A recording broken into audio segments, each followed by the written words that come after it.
Hello everyone, this is Professor Sana Ansari and welcome back to my YouTube channel. Friends, in this video we're going to discuss about a very important topic according to your TIVA BCom semester 6 examination, and the topic is WTO, and the full form is the World Trade Organization. So friends, in this video we're going to discuss about the introduction of WTO, and definitely we're going to learn about its principles, and which is nothing but called the rules.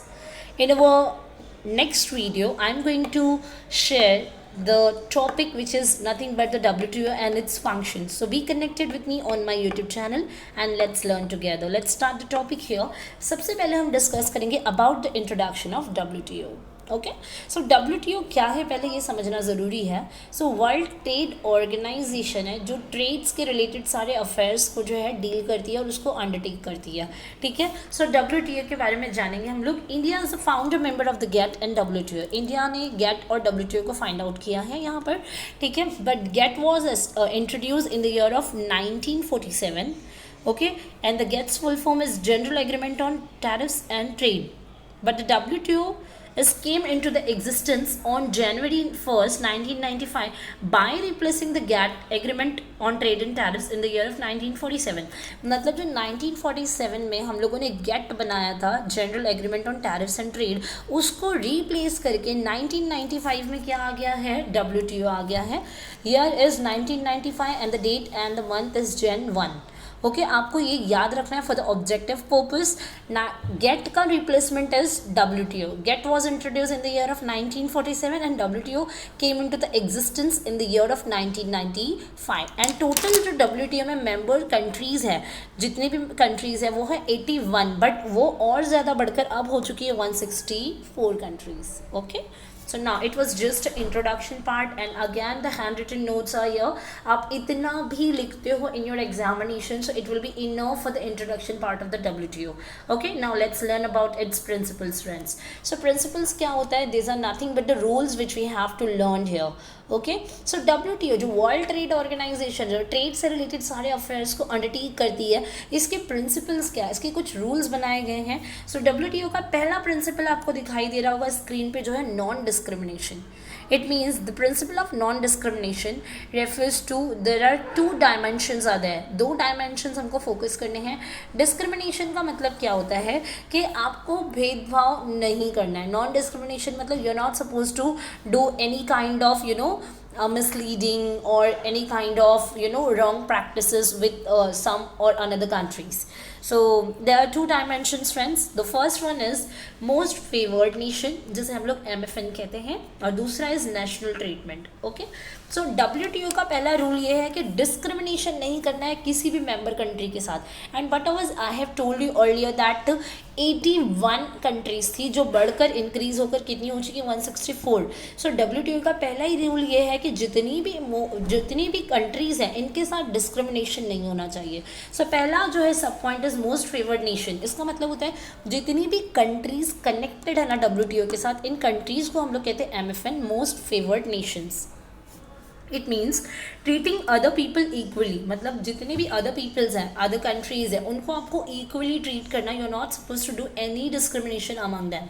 Okay, MFN means that each member should treat all the members equally as the most favoured trading partners. मतलब जितनी भी 164 countries है WTO के अंदर, वो सारे की सारी कंट्रीज एक दूसरे की ट्रेडिंग पार्टनर्स हैं. सो हर किसी को अपने अपने ट्रेडिंग पार्टनर्स के साथ इक्वली ट्रीट करना है. आप ऐसे नहीं करोगे कि अगर इंडिया जो है किसी एक कंट्री के साथ ट्रेड कर रही है, सो जो रेट पे वो ट्रेड कर रही है वही रेट पे वो किसी अनदर कंट्री के साथ भी ट्रेड करेगी जो आपके WTO के मेंबर्स हैं. सो मतलब ऐसा नहीं होना चाहिए कि हम जापान से कम करें और जर्मनी से ज़्यादा रेट पे ट्रेड करें. सो ये हो जाएगा discrimination. But you are not suppose to do any discrimination. Here you have to equally and you have to balance, सबको एक जैसा आपको इक्वली ट्रीट करना है. ओके, अपने ट्रेडिंग पार्टनर्स के साथ. The MFN rule forbids the discrimination between the national or the other member. मतलब forbids करना किसी भी चीज़ को officially prohibit और stop करना, मतलब discrimination को stop करने के लिए MFN बनाया गया, most favored nation, जहाँ पर आप अपने other countries, अपने partner countries, अपने trading countries के साथ equally treat करेंगे. Okay, now the B point is national treatment. It refers to treating foreigners and locals equally.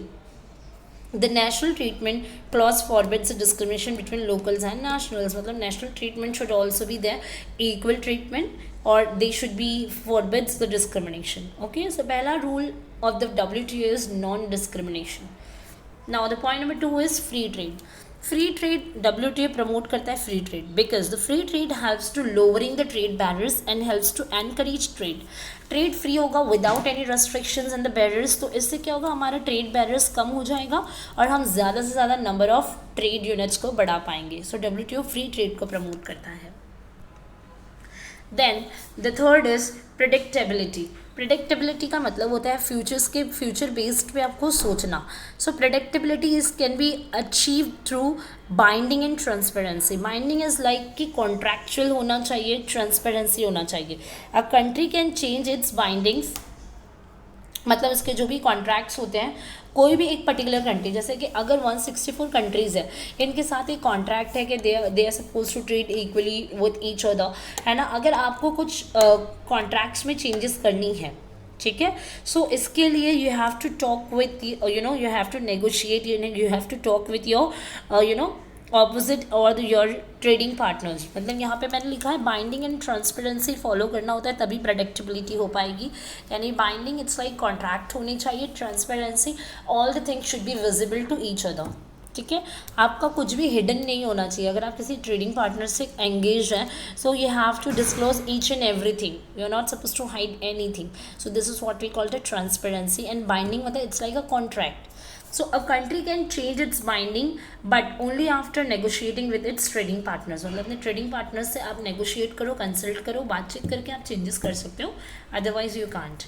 Then 4 is promoting fair competition. WTO क्या करता है, फ्री ट्रेड देता है. फ्री ट्रेड की वजह से क्या होता है, हम लोग फेयर competition को क्या कर रहे हैं, बढ़ाते हैं. Then 5th is encouraging development and economic reforms. WTO की वजह से क्या हो रहा है, हमारे इकोनॉमिक डेवलपमेंट में WTO बहुत ज़्यादा इंपॉर्टेंट कंट्रीब्यूशन दे रहा है. जैसे कि फ्री ट्रेड है तो ट्रेड बढ़ रहा है, तो कहीं ना कहीं हमारे इकोनॉमी का वहाँ पे डेवलपमेंट होगा. And reforms refers to changes, हमारा इकोनॉमिक जो है चेंज भी करेगा. The WTO has a special concern about the developing countries, especially least developing countries के लिए WTO बहुत ज़्यादा फोकस करती है. So friend, here we have completed the principles of WTO. Okay, पहला हमने डिस्क्रिमिनेशन नहीं होना चाहिए, फ्री ट्रेड होना चाहिए, बाइंडिंग एंड ट्रांसपेरेंसी होना चाहिए, कंपटीशन इंक्रीज होगा, अच्छा रहेगा, फेयर कंपटीशन इंक्रीज होता है because of the fair deal with the trade, free trade. And फिर उसके बाद है, इसकी वजह से हमारा जो WTO का मेन मोटिव ये भी होना चाहिए कि वो जो भी प्रैक्टिसेस एंड एक्टिविटीज़ कर रहा है उसके अगेंस्ट में इकोनॉमिक डेवलपमेंट एंड रिफॉर्म्स होना चाहिए. So friend, here we have completed this question. If anybody have any doubt and difficulty, so you can do comment on my YouTube channel. That's all enough for today. Bye bye, have a nice day and take care everybody.